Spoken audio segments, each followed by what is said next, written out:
Independence Day Resurgence is the long-awaited sequel to the original Independence Day movie, which came out in 1996. This one is also directed by Roland Emmerich. And in this movie, it takes place 20 years after the first attack on Independence Day. We've incorporated some of the alien technology into our own weaponry, just in case another alien attack comes. That way, we are prepared. However, as the tagline hints on the poster, so did they. They also had 20 years to prepare, and they come back with an even bigger ship, even better weaponry, and once again, we as humans need to unite and stop these aliens and remind them that Earth is not for the taking. Now, I have a lot of fun with the first Independence Day movie. It's not a masterpiece by any means. Even when I first saw it like a couple of years ago, I kind of already knew it wasn't amazing or anything like that. It's just a lot of fun. And when they announced that they were making another Independence Day movie a couple years ago, and that some of the cast was coming back, and the same director, Roland Emmerich, was coming back, I pretty much already knew what I was gonna get. The trailer showed me pretty much what I expected, and walking out of this movie, I got exactly what I expected. Independence Day Resurgence is no masterpiece, but neither is the first one. It is just a fun movie. The action scenes are really well done. One thing Roland Emmerich really knows how to do is action. He does a really good job at that. Even though I'm not a big fan of his work, I like Independence Day, but his other movies like the 1998 Godzilla, The Day After Tomorrow, White House Down, say whatever you want about those movies. I can say anything bad about those. They are bad movies. But Roland Emmerich does know action spectacle, and he does that very well here as well. The action scenes are a lot of fun to watch. The ship crashing in Earth was fun. Even the aerial dogfights, now that the jets look kind of alien-like, it's really cool to see. And I don't know why I was really surprised by this, but the visuals were actually really good to look at. Don't ask me why I'm surprised by that.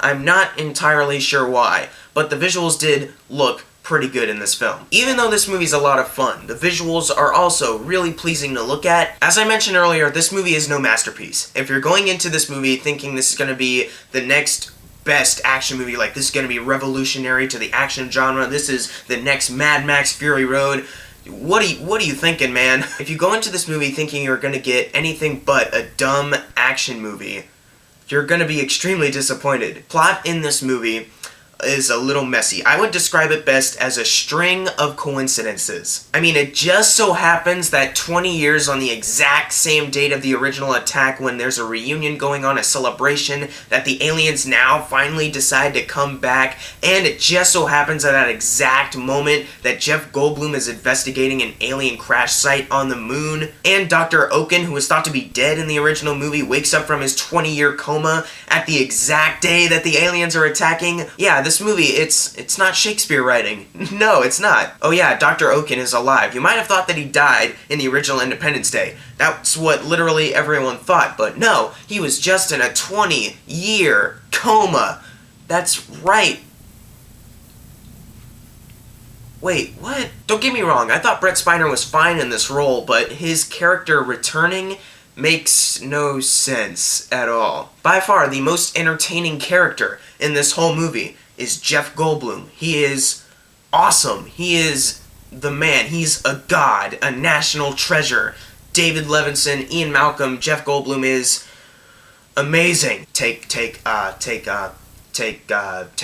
down. Do your stuff. Bill Pullman returning as well. I thought he was also really good reprising his role as the former president of the United States, and I thought he actually had a really good relationship with his daughter, Patricia Whitmore, now played by Maika Monroe, who was originally played by Mae Whitman in the original. Now you might be wondering, Jackson, why is Mae Whitman not in this movie?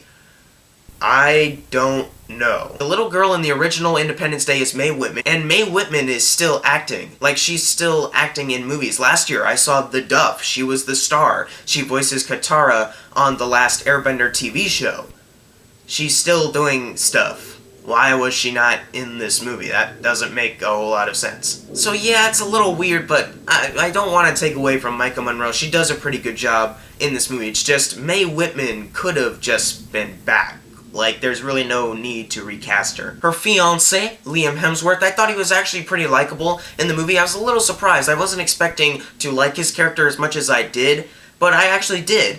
His friend, Charlie, he's got his thing going on. It just doesn't really work that well. Jesse T. Usher plays Will Smith's son in this movie, and I also really enjoyed him in this movie. I was a little worried that I was going to miss the absence of Will Smith's character, and yeah, you can't deny that the movie does feel like it's missing something with Will Smith not being in it.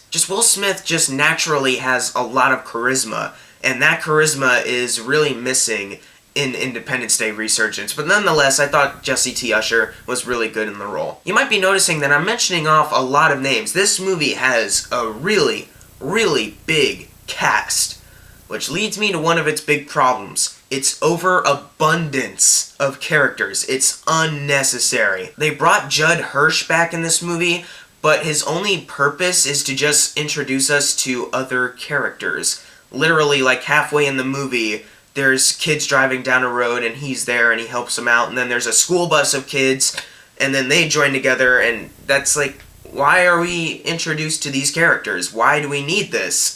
And wait a minute, it's like halfway through the movie. Why are you showing us more characters to be attached to? And they try to have some emotional backstory with the kids. It just didn't work because they introduced us to them very suddenly. After they had introduced us to all these other characters at the beginning, all of a sudden, like, after a lot of action has taken place, they have these other characters that they'd like you to meet and be attached with. It's like, no, that's unnecessary. There's a group of people on a boat looking for gold in a sunken ship when the alien ship lands, and the Area 51 wants them to keep an eye on it, so all of a sudden their characters are also important, and I didn't care for them either. However, the most annoying character in this movie, in my opinion, was a guy named Floyd. He pretty much just walks around and tries to be relevant. That's literally his subplot, him trying to be relevant. He even walks up to Dr. Oak and is like, hey, how can I help? And Dr. Oaken literally tells him, you know what you can do? Back off. As soon as they introduced him in the beginning of this movie, I was like, okay, how much longer until this character's out of here?